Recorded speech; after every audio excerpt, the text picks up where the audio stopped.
Terima kasih pemirsa, Anda kembali dalam ID Expert Session Closing. Bank Indonesia memprediksi pada Juni 2020 ini terjadi deflasi sebesar 0,01 secara bulanan. Penyumbang utama deflasi pada bulan ini antara lain dari sejumlah komoditas makanan.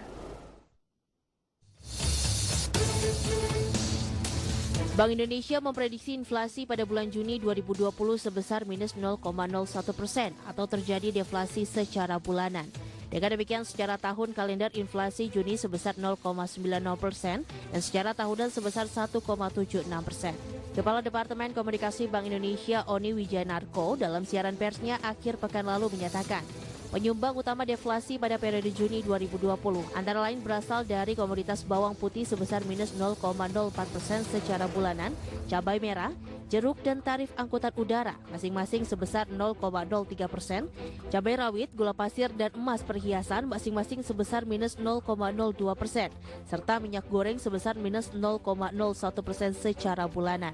Sementara itu, komoditas utama yang menyumbang inflasi yaitu daging ayam ras sebesar 0,13% secara bulanan, telur ayam ras sebesar 0,05% dan tomat sebesar 0,01% secara bulanan. Oni menambahkan Bank Indonesia akan terus memperkuat koordinasi dengan pemerintah dan otoritas terkait untuk memonitor secara cermat dinamika penyebaran COVID-19 dan dampaknya terhadap perekonomian Indonesia dari waktu ke waktu.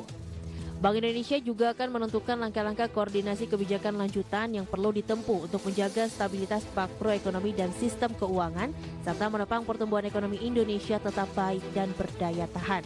Berbagai sumber, ID Channel.